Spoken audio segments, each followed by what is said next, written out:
গত দিন সাতেক ধরে তপ্ত গরমে পড়েছে কলকাতাবাসী। বৃষ্টির কোনো নামগন্ধ নেই।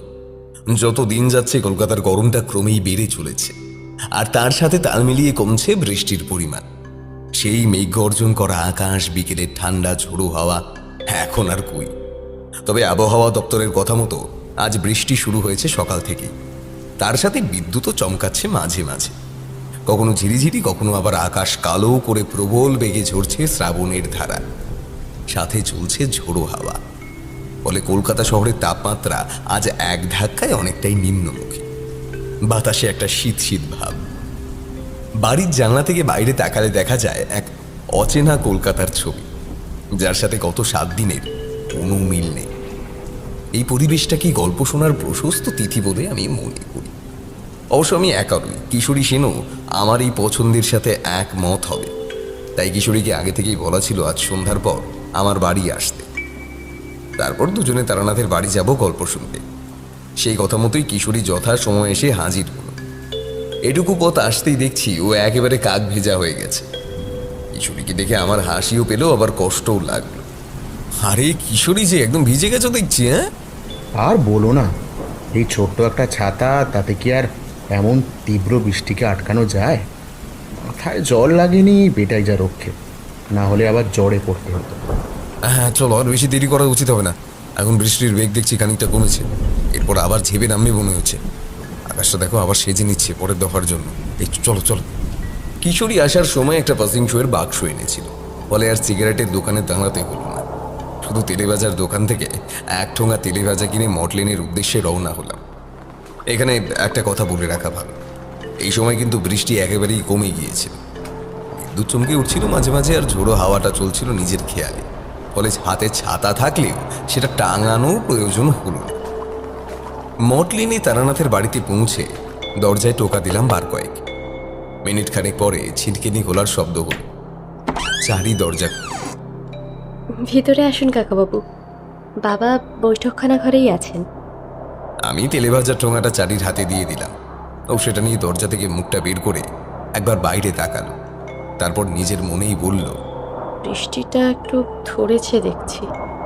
চারি বড্ড মিষ্টি, তারানাথের মতোই উজ্জ্বল গৌর বর্ণ গায়ের রং। আচরণও পেয়েছে বাবার মতোই অত্যন্ত নম্র ভদ্র।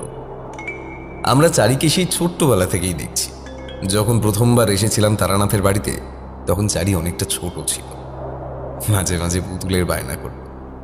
এখন সেসব পুরোনো দিনের কথা মনে পড়লে হাসি পায়। বৈঠকখানা ঘরের কাছে গিয়ে দেখলাম তারানাথ পুরনো একটি পুঁথি খুলে খুব মনোযোগ দিয়ে কি যেন দেখছে। আমি আর কিশোরী ছাতা দুটো ঘরের এক কোনায় রেখে সামনের চাটাই পাতা তক্তা পোষে বসলাম। কিশোরী প্রথমে বলল, আমরা যে আজ আসবো আপনি জানতেন নাকি? না মানে মনে হলো আর কি। আমিও মনে মনে ভাবলাম, ঠিকই তো। তারানাথকে দেখে মনে হলো যেন আমাদেরই অপেক্ষা করছিল। তারপর মনে হলো এই বৃষ্টির সন্ধ্যাগুলোতে যে আমাদের মনটা গল্পের জন্য ব্যাকুল হয়ে ওঠে, সেটা তারানাথ ভালো মতোই জানে। তাই হয়তো আমাদের আশার একটা আন্দাজ করেছিল মাত্র। কিশোরীর প্রশ্নে তারানাথ কোনো উত্তর দিল না। কিছুক্ষণ শুধু চোখ বুজে রইল, আর বিড়বিড় করে মন্ত্র পড়ার মতো নিজের মনে কি যেন বলল। তারপর খানিকক্ষণ পর আবার চোখ খুলল। আমার কিছু বলার আগে খুব সামনেই কোথাও একটা বেশ জোরে বজ্রপাত হল। তারপর মুহূর্তের মধ্যে প্রবল বেগে আবার বৃষ্টি শুরু হলো। কিশোরী আমার দিকে তাকিয়ে বলল, যাক বাবা, আমাদের আসার সময় যে বৃষ্টিটা একটু দৌড়েছিল এটাই অনেক, না হলে পুরো ভিজে যেতাম।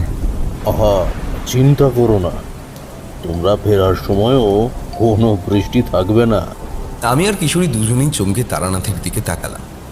আপনি কিভাবে বুঝলেন যে ওই সময় বৃষ্টি হবে না? আমি প্রশ্ন করলাম। তারানাথ তেমনই গম্ভীরভাবে উত্তর দিল, এই সময় বৃষ্টিতে ভিজলে জ্বর আর আটকাতে পারবে না হে চোকরা। আর আমার কাছে এসে কেউ জ্বর বাঁধিয়ে বাড়ি ফিরবে? থাক, ছাড়ো ওসব কথা। কথাটা সম্পূর্ণ না করেই তারানাথ গেল থেমে।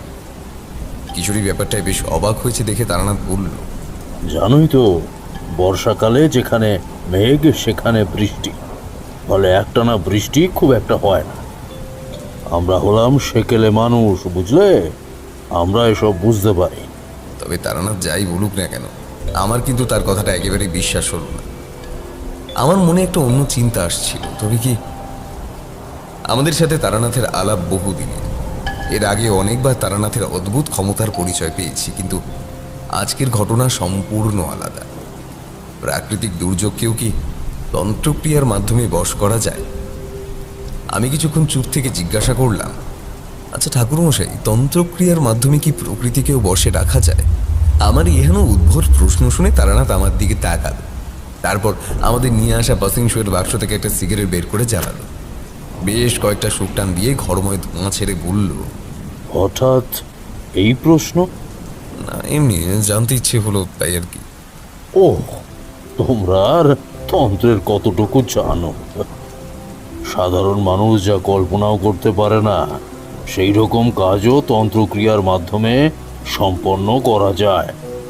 তবে কি জানো তো, এই ক্ষমতাকে শুধু মানুষ এবং প্রকৃতির কল্যাণের জন্যই ব্যবহার করতে হয়।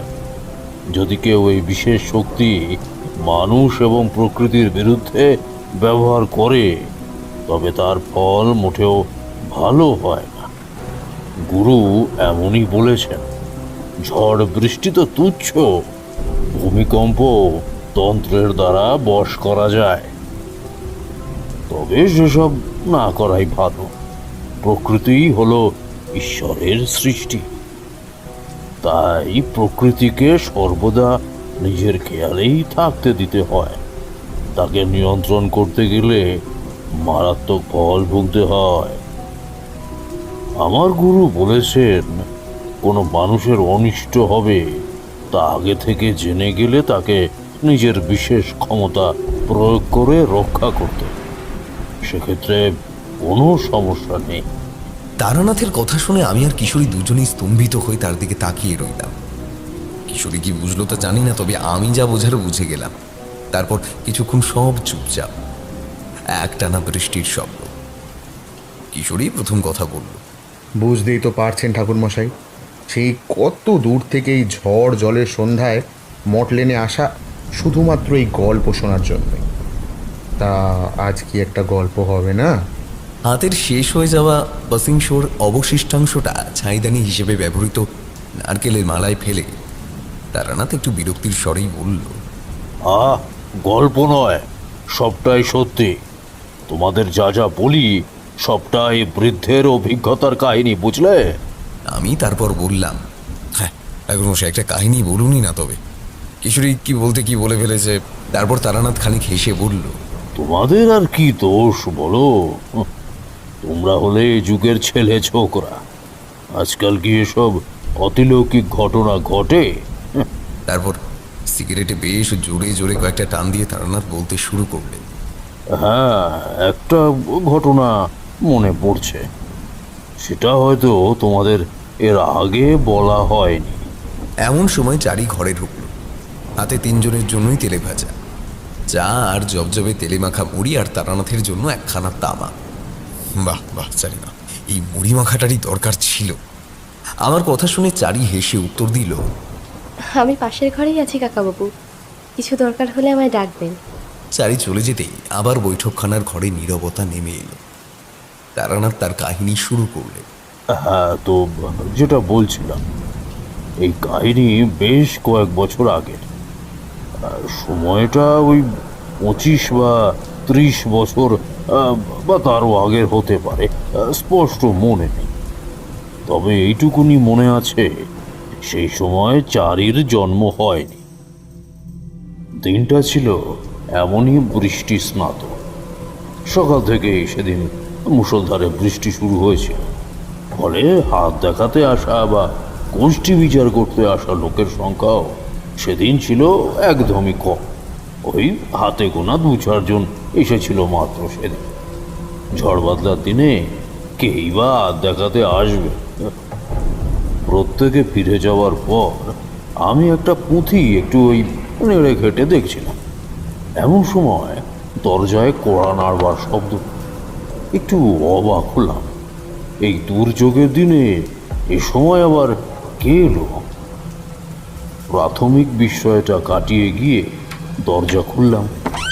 দেখলাম একজন ওই বছর 40-এর বেটে খাটো লোক খুব চিন্তিত মুখে ছাতা মাথায় দাঁড়িয়ে আছেন আমার দরজার বাইরে। আমায় দেখে জিজ্ঞাসা করলেন, আচ্ছা, এটা কি জ্যোতিষী তারানাথ চক্রবর্তীর বাড়ি?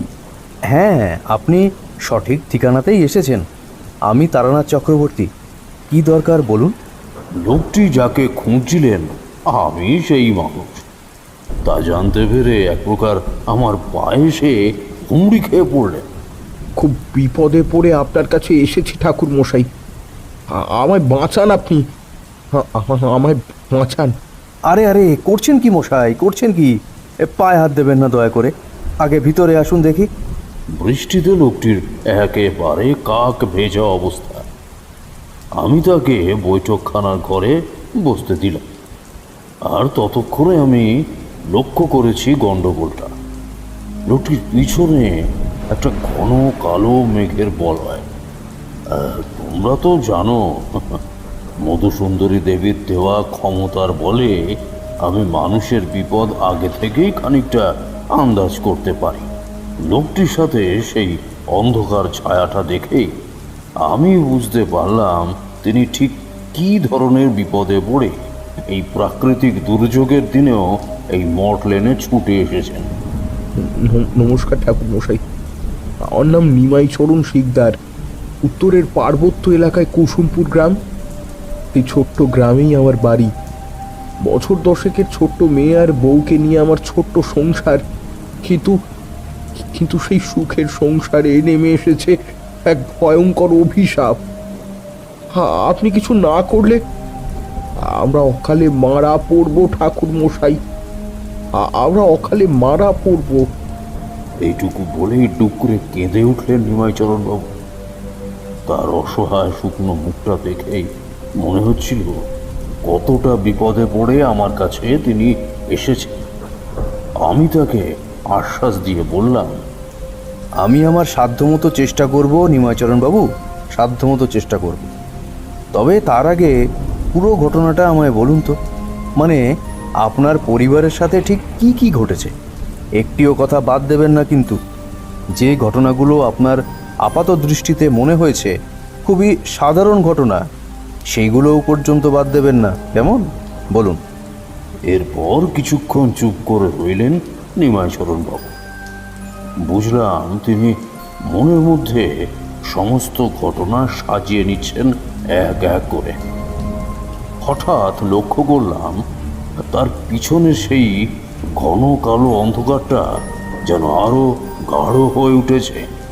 বুঝলাম কেউ একজন হয়তো চাইছে না নিমাইবাবু সব ঘটনা আমায় বলুক। বলুন, আমি শুনছি। হ্যাঁ ঠাকুর মশাই, ছোট বড় পাহাড়, ঘন জঙ্গল আর একাধিক নদীতে ঘেরা আমাদের ছোট্ট গ্রাম কুসুমপুর।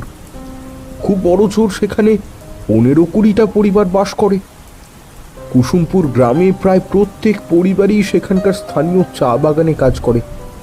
আমিও চা বাগানেই কাজ করতাম এক সময়। তবে তবে বছর দুয়েক হয়েছে একটা মুদিখানা দোকান কিনেছি, ওটাই চালাই এখন। ঈশ্বরের কৃপায় দোকান মন্দ চলছে না। আসলে পাহাড়ি অঞ্চল বলে কাছে পিঠে বেশি দোকানপাট নেই, আর সবচেয়ে কাছাকাছি বাজারটিও কুসুমপুর থেকে বেশ খানিকটা দূর। তাই স্ত্রীর পরামর্শে আমি চা বাগানের কাজ ছেড়ে মুদিখানার দোকান দিয়েছি। কিন্তু মাস 6 হলো আমার সংসারে সুখ শান্তি সব চলে গেছে ঠাকুর মশাই। ঘটনাটা প্রথম ঘটেছিল একদিন রাতে। বারটা আমার আজও মনে আছে। শনিবার ছিল সেদিন। রাত তখন কত, প্রায় 12টার মতো হবে। আমি, আমার মেয়ে আর গিন্নি তখন গভীর ঘুমে আচ্ছন্ন। হঠাৎ খাটে একটা প্রচণ্ড দাপাদাপিতে ঘুমটা ভেঙে গেল। আমি তাড়াতাড়ি উঠে একটা লণ্ঠন জ্বালালাম। ঘরটা লণ্ঠনের হলুদ আলোয় আলোকিত হতেই দেখলাম মেয়েও ওই দাপাদাপিতে ঘুম থেকে উঠে পড়েছে। গিন্নির দিকে চোখ যেতেই আমার মুখ থেকে একটা আর্তনাদ বেরিয়ে এলো। এ কি অবস্থা ওর, কি করে হলো এমন? দেখলাম গিন্নির চোখ দুটো টকটকে লাল। আমায় কিছু একটা বলতে চাইছে, কিন্তু গলা থেকে এক বিন্দু শব্দ বের হচ্ছে না। জল ছাড়া মাছের মতো ছটফট করছে সে। এসব দেখে মেয়েও খুব ভয় পেয়ে গিয়েছিল। আমি একটু দেরি না করে বেশ অনেকটা পরিমাণ জল গিন্নির মুখে চোখে ছিটিয়ে দিলাম। দেখলাম ধীরে ধীরে ও শান্ত হলো। মিনিট 10 পর সম্পূর্ণ ধাতস্থ হতেই সমস্ত ঘটনাটা শুনলাম। গিন্নি যা বলছিল তা খানিকটা এরকম: ঘুমের মধ্যেই নাকি একজন খুব শীতল একটা হাত দিয়ে ওর গলা চেপে ধরেছিল। অনেক চেষ্টা করেও গলা থেকে সামান্যতম শব্দ বের হচ্ছিল না, নিঃশ্বাস বন্ধ হয়ে আসছিল। এই ঘটনা নাকি প্রায় 1.5 মিনিট ধরে চলেছিল ঠাকুর মশাই। তারপরই আমার ঘুম ভেঙে যায়। আমার লণ্ঠন জ্বালাতে আর একটু দেরি হলে হয়তো শ্বাসরুদ্ধ হয়েই একটা খারাপ কিছু হয়ে যেত। গিন্নির মুখে সমস্ত কথা শুনে আমি স্তম্ভিত হয়ে গিয়েছিলাম। এমনটা কিভাবে সম্ভব? সারা ঘরে আমরা 3টে মানুষ ছাড়া কোথাও জনমনীষী নেই। মনে মনে ভেবেছিলাম হয়তো স্বপ্ন দেখেছে, কিন্তু এমন ভয়ঙ্কর স্বপ্ন কেউ কেনই বা দেখবে? কিন্তু সেদিন রাতে গিন্নির এমন পরিস্থিতিতে স্বপ্নের কথাটা আর বলিনি। ওর খারাপ লাগতে পারে, বরং শান্ত করে এই আশ্বাস দিয়েছিলাম যে আমরা তো আছি, কোনো ভয় নেই, পরদিন সকালেই কিছু একটা করা যাবে। পরের দিন সকালে ঘুম ভাঙলো একটু দেরি করে, কিন্তু ঘুম থেকে উঠে যেটা দেখলাম এটা দেখার জন্য প্রস্তুত ছিলাম না একেবারেই। দেখলাম গিন্নির গলায় স্পষ্ট 5 আঙুলের দাগ, হাতে সামান্য সিঁদুর বা ওই জাতীয় লাল কিছু মেখে কারোর গলা চিপে ধরলে যেমন লাল দাগ হয় ঠিক ঠিক সেই রকম। তবে সাধারণ মানুষের হাত অমন হয় না। মানুষের হাতের আঙুলের চেয়েও অনেক সরু আঙুলের দাগ ছিল গলায়। ঠিক যেন সে আঙুলে কোনো মাংস নেই। ওই ঘটনা দেখে আমার সব বুদ্ধি লোপ পেয়ে গিয়েছিল। কিংকর্তব্য বিমূঢ় হয়ে বসেছিলাম মাথায় হাত দিয়ে। তারপর আরও 2 দিন কাটল, কোনো রকম অস্বাভাবিকতা আর লক্ষ্য করিনি। তখনও জানতাম না ঠিক পরের মঙ্গলবার রাতে কি হতে চলেছে আমাদের সঙ্গে। প্রতিদিনের মতো মঙ্গলবারও খাওয়া দাওয়া করে শুয়েছি। তন্দ্রাচ্ছন্ন ভাব চলে এসেছে ততক্ষণে। হঠাৎ খাটে আবার কত শনিবারের মতোই প্রচণ্ড দাপাদাপি। আমি কোনো রকমে মাথার পাশে রাখা লণ্ঠনটা জ্বালালাম। সেই আলোতে যা দেখলাম তাতে আমার চোখ বিস্ফারিত হয়ে গেল। এ কি দেখছি আমি? কোনো বাবা কি এ দৃশ্য কখনো সহ্য করতে পারে? এবার আর গিন্নি নয়, মেয়ে হাত পা ছুটছে। চোখের সামনে ছোট্ট ফুটফুটে মেয়েটা ছটফট করছে তখন। কি ভয়ঙ্কর দৃশ্য! এই দৃশ্য দেখে গিন্নি এক প্রকার অচেতন হয়ে গেছে। চোখে মুখে জল ছিটিয়ে দিতেই দুজনে একটু ধাতস্থ হলো। তবে ও ছোট মেয়ে, আমাদের মতো শরীরে এত জোর নেই। এই ঘটনার পর আর উঠে বসার ক্ষমতাও রইল না আমার মেয়ের। শুয়ে শুয়ে ভাঙা গলায় মেয়ে যা বলল তাতে বুঝলাম আগের শনিবার গিন্নির ঘটনা আর এই মঙ্গলবারে মেয়ের ঘটনা সম্পূর্ণ এক, কোনো পার্থক্য নেই।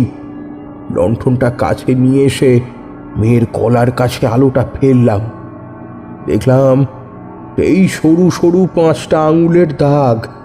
চোখের সামনে নিজের মেয়ের এমন অবস্থা হতে দেখে আমি নিজেকে সামলাতে পারিনি ঠাকুর মশাই। এরপর আমাদের সুখের সংসারে নেমে এলো অমাবস্যার ঘন কালো অন্ধকার।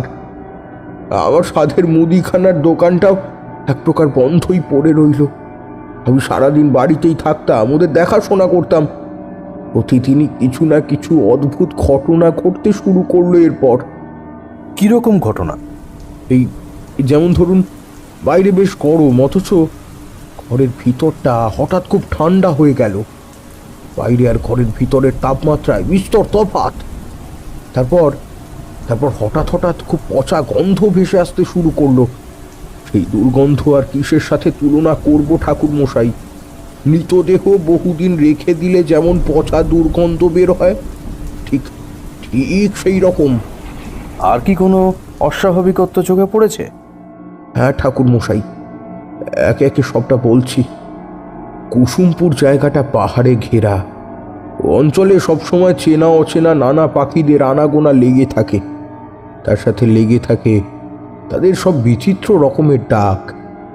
কিন্তু ধীরে ধীরে লক্ষ্য করলাম আমার বাড়ি সংলগ্ন এলাকাটায় পাখিদের আনাগোনা একদম কমে গেল। মাঝে মাঝেই রাস্তায় মরা পাখি দেহ পড়ে থাকতে দেখলাম, কোনোটার আবার শরীর অর্ধেকটা কেউ খুবলে নিয়েছে। আমার বাড়িটায় শ্মশানের নিস্তব্ধতা নেমে এসেছে ঠাকুর মশাই।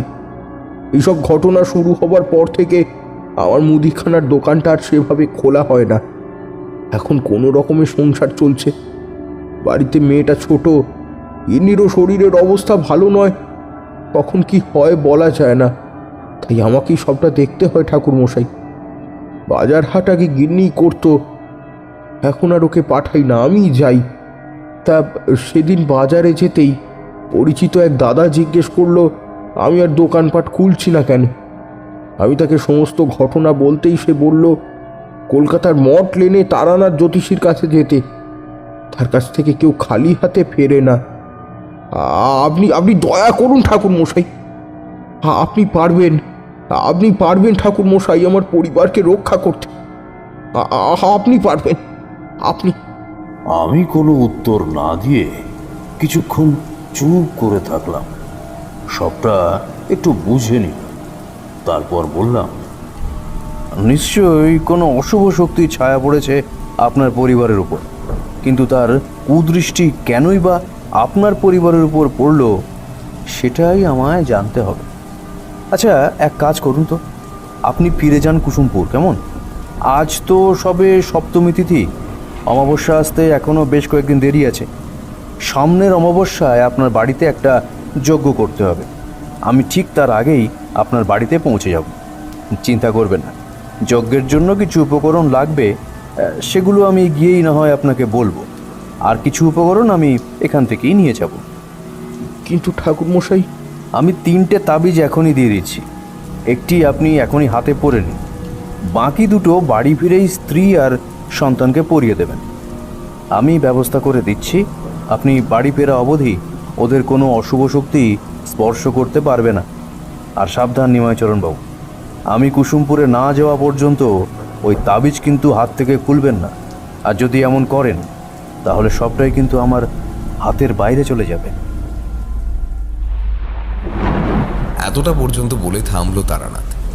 শেষ হয়ে যাওয়া পাসিংশোর অবশিষ্টাংশ ছাইদানি হিসেবে ব্যবহৃত নারকেলের মালায় ফেলে বলল, তবে আমি কুসুমপুরের সতীনাথবাবুর বাড়ি পৌঁছে যা দেখলাম তা দুঃস্বপ্নেও দেখব বলে আশা করি।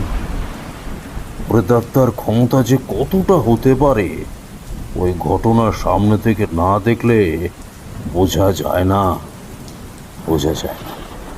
কিশোরী চোখ ছানা বড়া করে জিজ্ঞাসা করলো, প্রেতাত্মা? হ্যাঁ, প্রেতাত্মা। নিমাইচরণ বাবু ফিরে যাওয়ার পরই আমি চন্দ্র দর্শন করলাম। চন্দ্র দর্শন মানে জানো তো?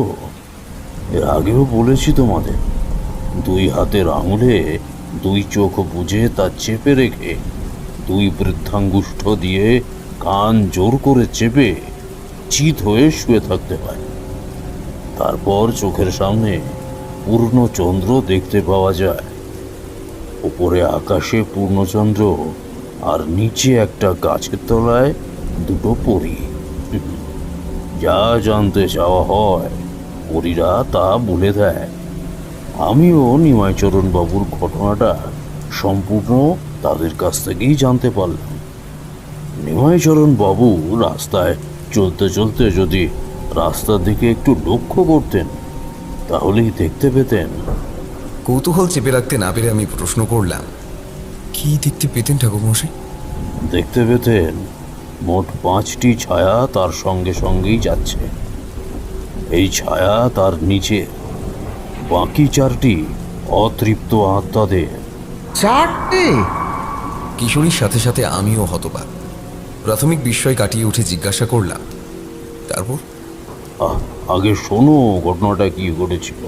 শোনো, ওই কুসুমপুর অঞ্চল থেকে স্থানীয় বাজার অনেকটাই দূরে, ফলে স্থানীয় বাসিন্দারা চাইলেই প্রতিদিন বাজার যেতে পারতেন না। তারা নিত্য প্রয়োজনীয় জিনিসপত্র কিনতেন পাশের একটি মুদিখানা দোকান থেকে। আর পরবর্তীকালে নিমাইচরণবাবু চা বাগানের কাজ ছেড়ে একটি মুদিখানা দোকান খোলায় পুরনো দোকানটির খরিদ্দার ভাগ হয়ে যাচ্ছিল। এটাই মেনে নিতে পারেনি ওই দোকানদার। সে যে প্রকারেই হোক নিমাইচরণ বাবুকে তার রাস্তা থেকে সরাতে চেয়েছিল। আরেকটা কথা, সেই দোকানদার কিন্তু নিম্ন শ্রেণীর তন্ত্র সাধকও ছিলেন। তন্ত্রক্রিয়ার মাধ্যমে বশীকরণ করে অশরীরী কিছু আত্মাদের নিজের কাজে লাগাতেন তিনি। এতটা বলে থামলেন তারানাথ। বাইরে বৃষ্টির বেগ বেড়েই চলেছে। বহুদিন তারানাথের মুখে এত ভয়ঙ্কর কাহিনী শোনা হয়নি। আজ এই বৃষ্টিমুখর সন্ধ্যায় বেশ মানিয়েছে কাহিনীটা। আমি জিজ্ঞেস করলাম, এরপর এরপর আপনি কুসুমপুরে গিয়ে কি দেখলেন? বলবো, তোমরা একটু বসো, আমি একটু ভিতর ঘর থেকে আসছি। বসো। তারানাথ চলে গেলেন।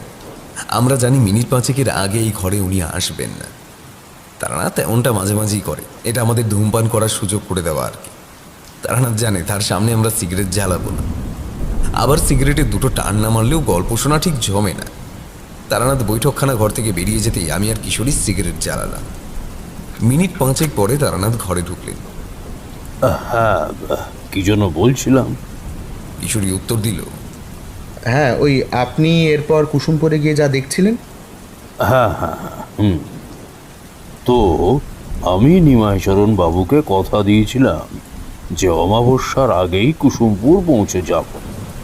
সেই কথা মতো বেরিয়ে পড়লাম। বাড়িতে একাদশীর কিছু কাজ ছিল, সেসব কাজ গুছিয়ে রেখে পরদিন সকালেই বেরিয়ে পড়েছিলাম। সেখানে পৌঁছতে অর্ধেক দিন সময় লাগে। সন্ধ্যা নাগাদ আমি কুসুমপুর পৌঁছে গেলাম। ও জায়গা কলকাতা শহরের মতো নয়, একটা পাহাড়ি অজ পাড়াগা। হঠাৎ করে রাত নামে, তারপরেই সব নিস্তব্ধ। স্টেশনের বাইরে এক ভ্যান চালককে জিজ্ঞাসা করতে সে দেখিয়ে দিল নিমাইচরণ বাবুর বাড়ি। অন্ধকার পাহাড়ি পথ ধরে হেঁটে অবশেষে সেখানে পৌঁছল। দুটো ছোট্ট ঘর, একটা সরু উঠোন আর একটা বাঁশের ছাউনি দেওয়া রান্নাঘর। এই নিয়েই নিমাইচরণ বাবুর ছোট্ট বাড়ি। বাড়িটার সামনেই একটা বুক সমান উঁচু দরজা। পাহাড়ি গাছের ডাল কেটে শিকড় দিয়ে বেঁধে তৈরি হয়েছে সেই দরজা। সেটার সামনে এসে দাঁড়াতে আমার এক অদ্ভুত অনুভূতি হলো। সেই অনুভূতি ভাষায় প্রকাশ করা যায় না। সে আর যাই হোক, কোনো অশুভ শক্তির ইঙ্গিত তো নয়। স্পষ্ট বুঝতে পারলাম সাক্ষাৎ মৃত্যু এসে ছায়া ফেলেছে এই বাড়িতে। সম্পূর্ণ অন্ধকার চত্বর। ভেতরে প্রাণের চিহ্ন আছে বলেও বোঝা যাচ্ছে না বাইরে থেকে। সব কেমন নিষ্প্রাণ, ফ্যাকাশে। কিন্তু এমনটা তো হওয়ার কথা ছিল না। তবে তবে আমি যে তাবিজ নিমাইচরণবাবুকে দিয়েছিলাম, সেটা কোনো কারণে ওনারা খুলে ফেলেছেন নাকি? একটা ভয়ঙ্কর বিপদের পূর্বাভাস সাথে নিয়ে আমি দরজা খুলে ঢুকলাম। বার কয়েক নিমাইচরণবাবুর নাম ধরেও ডাকলাম, নিমাইচরণবাবু, নিমাইচরণবাবু। কেউ সাড়া দিল না ভিতর থেকে। এদিকে আমি আসার পর থেকে লক্ষ্য করছি আবহাওয়ার পরিবর্তন হচ্ছে ক্রমশ। পাহাড়ি অঞ্চল, একটা ঠান্ডা ভাব বাতাসে থাকবেই, সেটাই তো স্বাভাবিক। কিন্তু সেই ঠান্ডা এটা নয়। এই ঠান্ডা এক বা একাধিক প্রেতাত্মার উপস্থিতির চিহ্ন। আমি আরও কয়েকবার ডাকলাম, এবারেও কোনো সাড়া শব্দ পেলাম না। কি করব সেটাই ভাবছি, এমন সময় একটা মৃদু গোয়ানির শব্দ আমার কানে এলো। বুঝলাম ভিতর থেকে আসছে শব্দটা। একটু ভালো করে কান পেতে শোনার চেষ্টা করলাম। ঠাকুরমশাই, ঠাকুরমশাই আসুন। আমার চলার শক্তি নেই ঠাকুরমশাই। কেউ একজন অনেক কষ্টে পেঁচিয়ে পেঁচিয়ে কোয়ানির সুরে কথাগুলো বলল। গলার স্বর চিনতে পারলাম। আরে, এ তো নিমাইচরণ বাবুর গলা। দরজাটা এক ধাক্কায় খুলে ভেতরে ঢুকলাম। ঘরের ভেতরে নিশ্ছিদ্র অন্ধকার, কিছুই ভালো করে দেখতে পেলাম না। ঠাকুরমশাই, ওইদিকে ওইদিকে লণ্ঠন, আগুন আছে। আবার সেই কোয়ানির শব্দ। আমি এদিক সেদিক হাতড়ে একটু পর লণ্ঠনটা খুঁজে পেলাম। আগুন আমার সাথেই ছিল, কিন্তু লণ্ঠন জ্বালিয়ে যা দেখলাম তার জন্য আমি প্রস্তুত ছিলাম না। দেখলাম একটা ছোট্ট বিছানায় 3টি শরীর কোনো রকমে গা ঘেঁষে শুয়ে আছে। খুব ভালো করে লক্ষ্য না করলে বোঝা যায় না যে সেখানে আদৌ কোনো মানুষ আছে। 3টি দেহ সম্পূর্ণ বিছানার সাথে মিশে গেছে। মনে হচ্ছে তাদের কারু শরীরেই মাংসের ছিটে ফোটাও নেই, শুধু হাড় কঙ্কাল বের করা 3টি শরীর। পাশেই একটা বেতের মোড়া রাখা ছিল। আমি সেটা টেনে বিছানার পাশে বসলাম। এ কি অবস্থা হয়েছে নিমাইচরণ বাবু? এসব কিভাবে হলো? আমি যে তাবিজটা দিয়েছিলাম সেটা সাথে থাকলে তো এমন হওয়ার কথা নয়। সে অনেক কথা ঠাকুরমশাই, অনেক কথা। হ্যাঁ, বলছি, আপনাকে বলতে পারলেই আমার শান্তি। আর হয়তো ভাঙা ভাঙা দুর্বল গলায় নিমাইচরণ বাবু খুব ধীরে ধীরে বলতে শুরু করলেন। যেদিন আপনার বাড়ি থেকে ফিরলাম ঠিক তার 2 দিন পরের ঘটনা। আমি মেয়ে আর গিন্নি ঘরেই ছিলাম। সন্ধ্যার কিছু পর হঠাৎ দরজা ধাক্কানোর শব্দ পেলাম। প্রথমে আমি অবাক হয়েছিলাম, এত রাতে এই পাহাড়ি অঞ্চলে কে দরজায় টোকা দেয়। তারপর দরজা খুলতেই দেখি আপনি। হ্যাঁ, সম্পূর্ণ আপনার মতোই চেহারা। প্রথমে আমি ভীষণ অবাক হয়েছিলাম। অমাবস্যার আগে আসবেন বলেছিলেন, কিন্তু অমাবস্যা আসতে তখনও ঢের দেরি। প্রাথমিক বিস্ময় কাটিয়ে আমি তাকে বসতে দিলাম। সে কিছুক্ষণ পর বলল, আমি তো তবে চলেই এলাম। ওই তাবিজের আর দরকার নেই, চলুন নদীতে ফেলে দিয়ে আসি। আমিও তার কথা মতো আমার মেয়ের আর গিন্নির হাত থেকে তাবিজটা খুলে নিলাম। তারপর সেই লোকটির সাথেই নদী তীরে গিয়ে স্রোতে ভাসিয়ে দিলাম 3টে তাবিজ। তারপর ঠাকুরমশাই, পেছন ঘুরতেই দেখি কেউ নেই। হ্যাঁ, কেউ নেই। শুধু দূর থেকে ভেসে আসছে একাধিক মহিলা কণ্ঠের কর্কশ হাসি। এইটুকু বলে থামলেন নিমাইচরণ বাবু। আমি এক দৃষ্টিতে তার দিকে তাকিয়ে রইলাম। তারপর থেকে ঠিক কি কি ঘটেছে ওনার পরিবারের সাথে সেই চিন্তা করেই আমি শিউরে উঠেছিলাম। এরপর আমায় ঠিক কি কি করতে হবে তাও আমি ভালোই বুঝতে পারছিলাম। শুয়ে থাকুন নিমাইচরণ বাবু, ব্যস্ত হবেন না। আমি দেখছি কতদূর কি করা যায়। আপনার গিন্নি আর মেয়ের উপর প্রভাব দেখছি বেশিই পড়েছে। আমি বারান্দায় বেরিয়ে আসলাম। বারান্দার এক কোণে একটা জায়গা একটু পরিষ্কার করে সেখানে বসে এক মনে মধুসুন্দরী দেবীর নাম জপ করতে শুরু করলাম। দেবী নিশ্চয়ই কিছু পথের সন্ধান দেবেন, কারণ অমাবস্যা পর্যন্ত অপেক্ষা করা মানে সে কথা আমি ভাবতেও পারলাম না। অমাবস্যার আগেই কিছু একটা করতেই হবে, কোনোভাবেই 3 দিন অপেক্ষা করা যাবে না। ঘণ্টাখানেক পর আসন ছেড়ে উঠলাম। ঘরে ঢুকে নিমাইচরণ বাবুকে বললাম, নিমাইচরণ বাবু, একটু উঠে বসার চেষ্টা করুন তো। হ্যাঁ, ধীরে ধীরে চেষ্টা করুন, নিশ্চয়ই পারবেন। হ্যাঁ। ধীরে ধীরে জীর্ণ শরীর নিয়ে তিনি উঠে বসলেন বিছানায়। আমি পাশে রাখা কলসি থেকে 1 আঁজলা জল এনে নিমাইচরণ বাবুর মেয়ে আর স্ত্রীর চোখে মুখে ছিটিয়ে দিলাম। আরও খানিকক্ষণ পর তাদের জ্ঞান ফিরল। শুনুন, অমাবস্যা পর্যন্ত অপেক্ষা করা সম্ভব নয়। একটি মাত্র সময় আছে হাতে, মাত্র 24 ঘন্টা। তার মধ্যেই যা কিছু করতে হবে। কাল রাতেই পুজোর ব্যবস্থা করতে হবে। নিমাইচরণবাবু দুর্বল শরীর নিয়ে কোনো মতে বললেন, যা করলে ভালো হয় আপনি তাই করুন ঠাকুর মশাই। আমায় আমায় আমার পরিবারকে এই বিপদ থেকে রক্ষা করুন। আমার পরিবারকে বিপদ থেকে রক্ষা করুন। কোনো রকমে সেদিন রাতটা কাটল। সকালে উঠে উঠোনে একটু বেড়াতেই চোখ দুটো আমার জুড়িয়ে গেল। আহা, সে কি অপূর্ব সৌন্দর্য! বাড়ির উঠোনে দাঁড়ালেই সামনের বিস্তৃত পাহাড় দেখা যায়, একটার পাশে একটা, তার পিছনে একটা। সৃষ্টিকর্তার কি অপরূপ সৃষ্টি!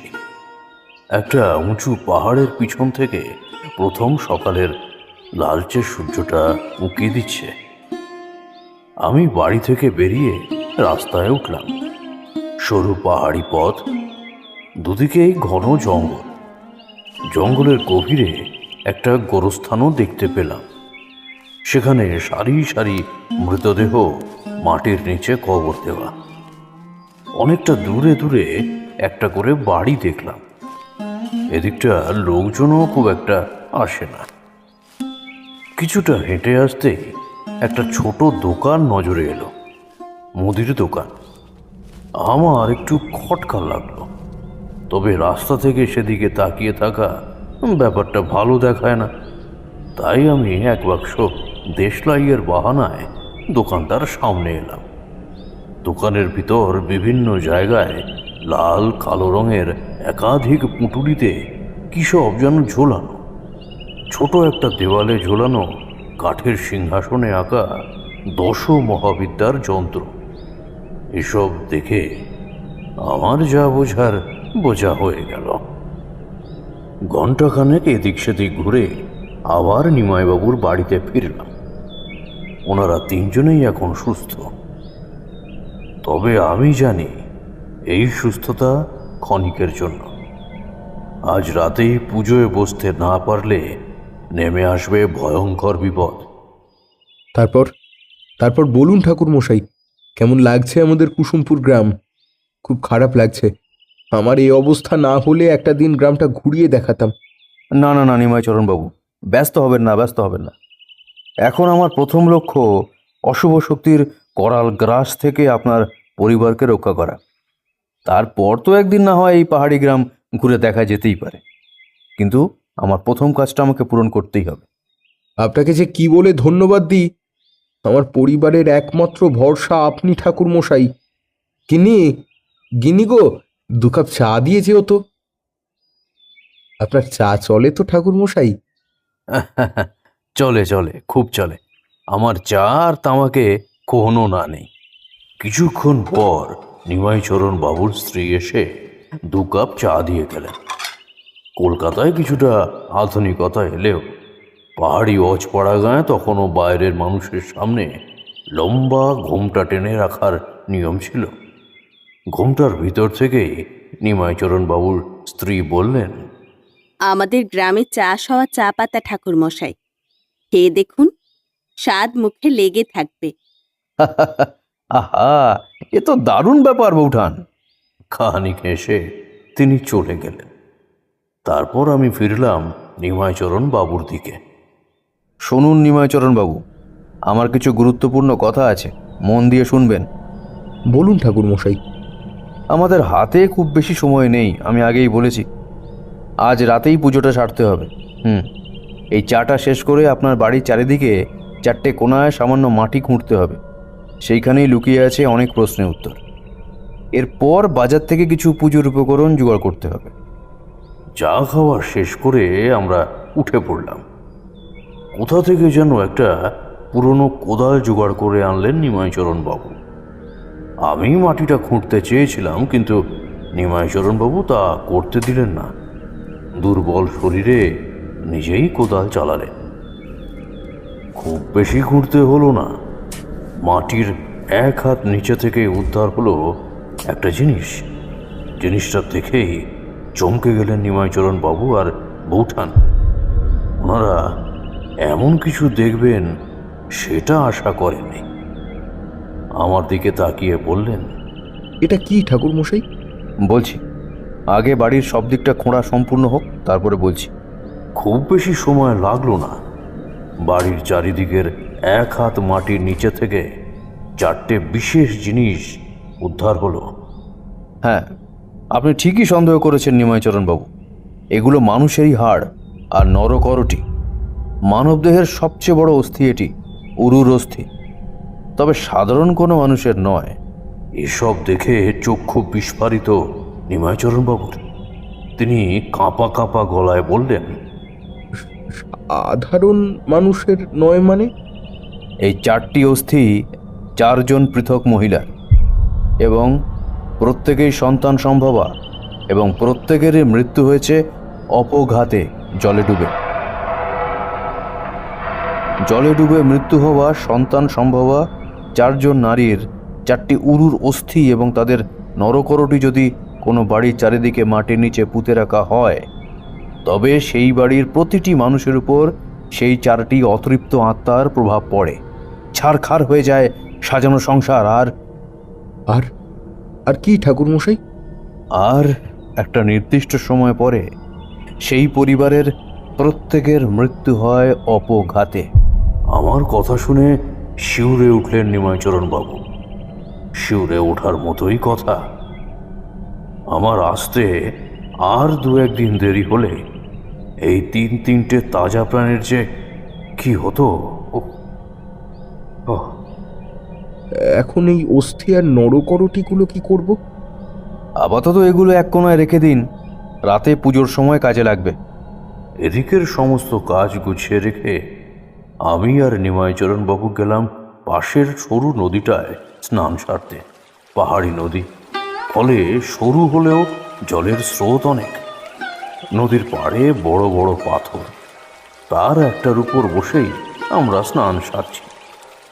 আমাদের চারিদিকে পাহাড়ের সারি, কয়েকটা ঢালু জমিতে ঘন সবুজ চা বাগান, আর চা বাগানের মাঝখানে মাঝখানে ওই বড় ছায়া প্রদানকারী গাছগুলোর ডালে বসে একভাবে ডেকে চলেছে সব নাম না জানা পাখি। উপরে নীল আকাশের বুক চিরে ভেসে যাচ্ছে টুকরো টুকরো মেঘ। এই অপরূপ সৌন্দর্য ভাষায় প্রকাশ করা যায় না হে। নিজের চোখে না দেখলে তোমরা বিশ্বাস করতে পারবে না। সৃষ্টিকর্তার অমন অপরূপ সুন্দর সৃষ্টি দেখলে মনে হয় জীবন সার্থক। তো যাই হোক, যা বলছিলাম, স্নান সেরে বাজারের পথ ধরলাম। নিমাইচরণ বাবু ঠিকই বলেছেন, ওনাদের গ্রাম থেকে বাজার অনেকটাই দূরে, প্রায় 2 ক্রোশ রাস্তা। বাজারে পৌঁছে কিছু গুরুত্বপূর্ণ পুজোর উপকরণ সংগ্রহ করলাম।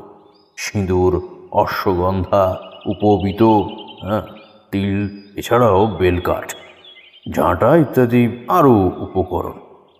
এসব নিয়ে যখন বাড়ি ফিরলাম ততক্ষণে দুপুর পড়ে এসেছে। সূর্য পশ্চিমে হেলে গেছে অনেকটাই।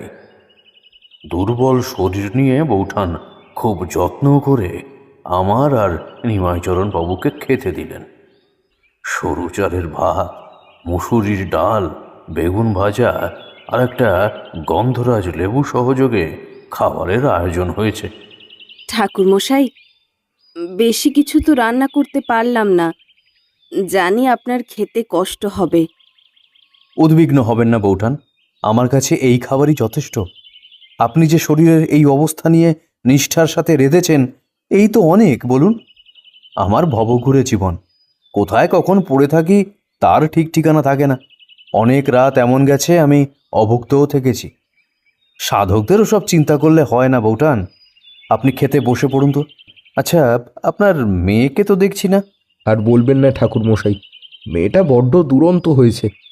এক মুহূর্ত বাড়ি থাকতে চায় না। এতদিন শরীরটা খারাপ ছিল বলে খেলাধুলো করতে যেতে পারেনি। আর আজ যেই দেখো সুযোগ পেয়েছে অমনি বেরিয়ে পড়েছে। আমাদের খাওয়া হলে গিন্নি ওকে খুঁজে নিয়ে এসো, তারপর খাওয়াবে। দোষী মেয়ে হয়েছে একটা। এটাই তো বয়স। এখনই তো খেলাধুলা করবে, হুড়োহুড়ি করবে। বুঝলে, নিমাইচরণ বাবুর পরিবারটা বড্ড ভালো ছিল। আমার মায়া পড়ে গিয়েছিল ওদের উপর। হয়তো টাকা পয়সা অত বেশি ছিল না, বাড়িঘর জমি জমাও অত ছিল না, তবে শান্তি ছিল পরিবারে। এমন সময় ঘরে চারি ঢুকলো, হাতে 3 পেয়ালা গরম চা নিয়ে। কাকাবাবু নিন, আর কিছু দরকার হলে ডাকবেন, আমি পাশের ঘরেই আছি। আচ্ছা চারিমা। চারি চলে গেল। তারানাথ এতক্ষণ গল্প বলছিল বলে বাইরে খেয়াল করে। সমানে বৃষ্টি হয়েই চলেছে। মাঝে মাঝে বিদ্যুতের চমকে উজ্জ্বল হয়ে উঠছে মটলেনের সরু গলিটা। আজ কি শুরু হলো বলো তো? বিরক্তি জড়ানো গলায় তারানাথ বললেন, এই ঝড় জল থামবার কোনো লক্ষণই দেখছি না যে। ও, তারপর কিছুক্ষণ চুপ থেকে একটা নতুন পাসিং শো জ্বালিয়ে আবার কাহিনী শুরু করলেন। হ্যাঁ, তো যেটা বলছিলাম, সেদিন বিকেলটা ওইভাবেই কাটলো। তবে সন্ধ্যা নাগাদ পরিস্থিতি সম্পূর্ণ বদলে গেল।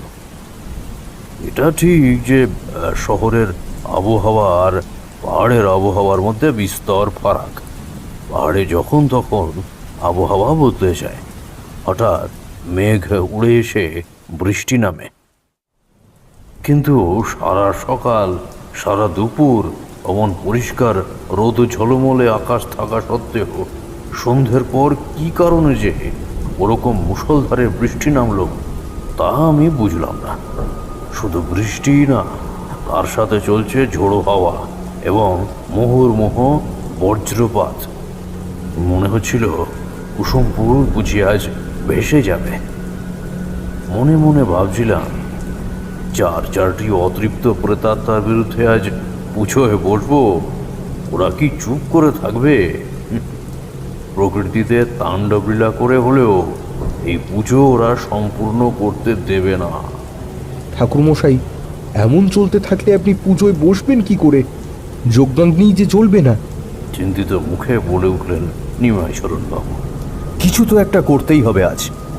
আমি এর শেষ দেখে ছাড়ব। বাইরে প্রবল বর্ষণের দিকে তাকিয়ে খুব দৃঢ়ভাবে কথাগুলো বললাম।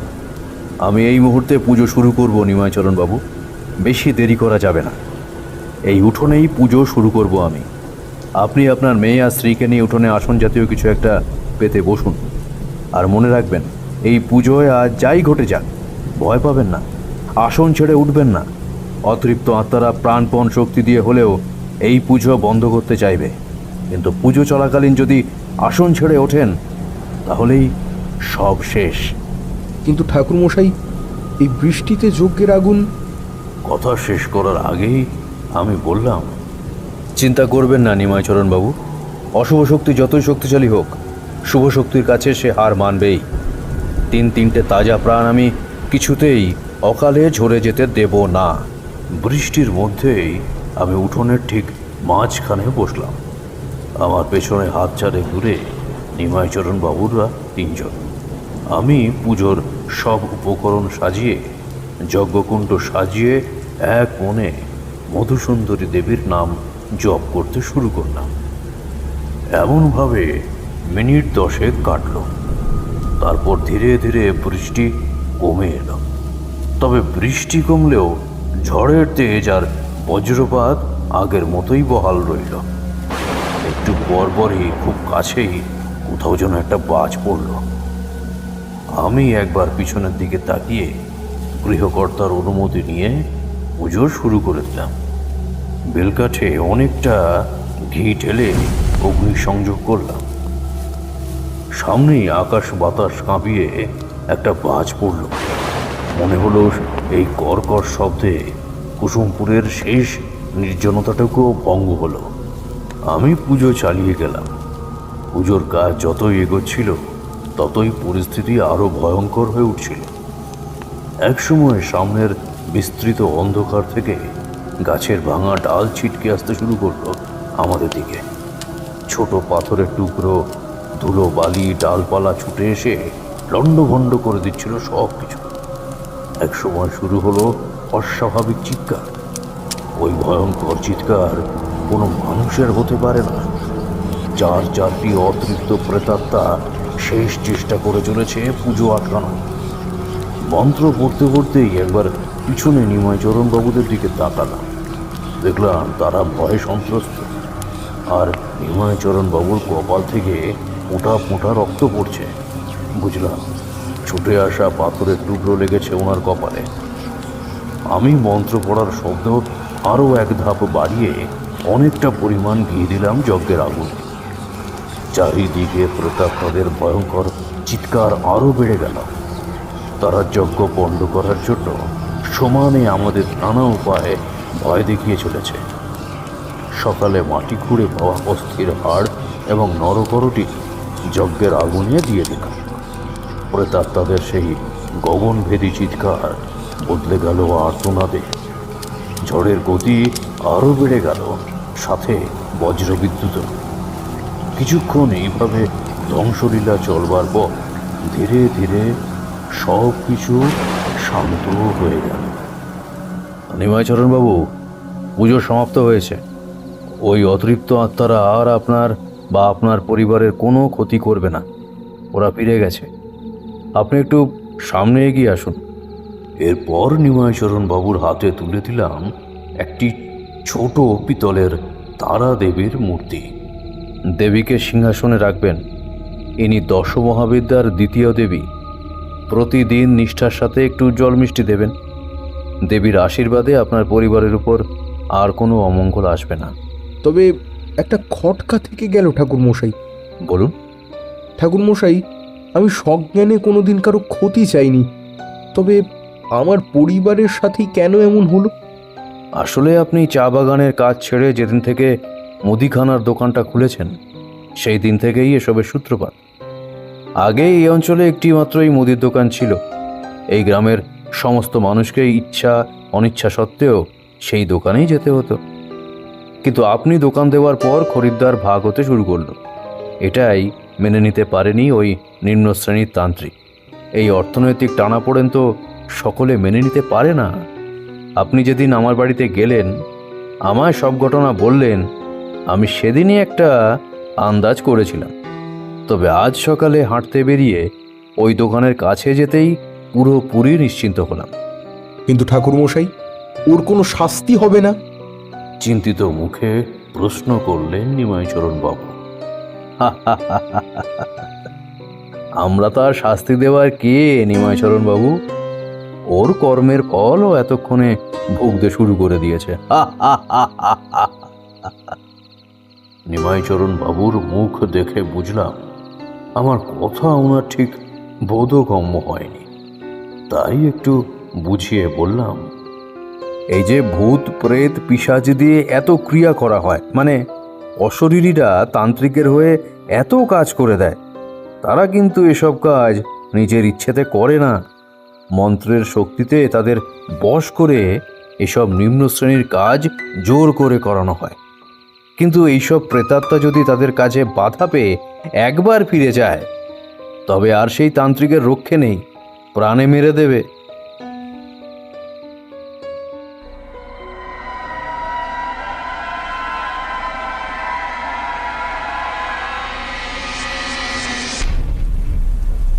এতটা পর্যন্ত বলে থামলেন তারানাথ। আমি জিজ্ঞেস করলাম, তারপর? পরদিনটা কুসুমপুরেই থেকে গেলাম। বোঝই তো, কলকাতার মানুষ এই ব্যস্ত শহর ছেড়ে দু একদিন পাহাড়ে জঙ্গলে কাটিয়ে এলে মনটা বড় উৎফুল্ল হয়। তবে তারপর দিনই ফিরে এসেছিলাম কলকাতায়। নিমাইচরণ বাবু বড় ভালো মানুষ ছিলেন। অনেক বারণ করা সত্ত্বেও স্টেশন পর্যন্ত এগিয়ে দিলেন। আর কি ঠাকুরমশাই? ফেরার সময় জোর করে কয়েক পোটলা চা পাতা দিয়ে দিয়েছিলেন নিমাইচরণ বাবু আর বৌঠান। আমি আর না করিনি। তোমরা তো জানোই, চায়ে আমার না নেই। কিশোরী একটু মজার ছলেই বলল, সাথে করে তেলে ভাজা পাঠিয়ে দিলে আরো ভালো হতো। তা যা বলেছ। গল্প শেষ হতেই আমরা জানলা দিয়ে বাইরে তাকালাম। রাত নেমে এসেছে, আকাশে ঘন মেঘ, তবে বৃষ্টি ধীরে ধীরে কমতে শুরু করেছে। আমি আর কিছুটি বেশি দেরি করলাম না, তারানাথকে শুভরাত্রি জানিয়ে ঘরের কোণে রাখা ছাতা দুটো নিয়ে বেরিয়ে পড়লাম। রাস্তায় হাঁটু সমান জল, আর প্রকৃতিতে একটা অস্বাভাবিক নিস্তব্ধতা, ঠিক ঝড় আসার আগে যেমন হয়। দূরে ব্যাঙের ডাক ছাড়া আর কিছুই শোনা যাচ্ছে না। পাড়ার কুকুরগুলোও কোথাও সব গা ঢাকা দিয়েছে। অনেকক্ষণ চুপ করে হাঁটার পর কিশোরী প্রথম কথা বলল। আচ্ছা, তারানাথ বলছিল আমরা বাড়ি ফেরার সময়ও কোনো বৃষ্টি থাকবে না। সত্যিই তাই? এখন কোনো বৃষ্টি নেই। ব্যাপারটা কি হলো বলো তো? আমি কোনো উত্তর দেওয়ার আগেই কলকাতা শহরের আকাশ বাতাস কাঁপিয়ে খুব সামনেই কোথাও যেন বাজ পড়ল।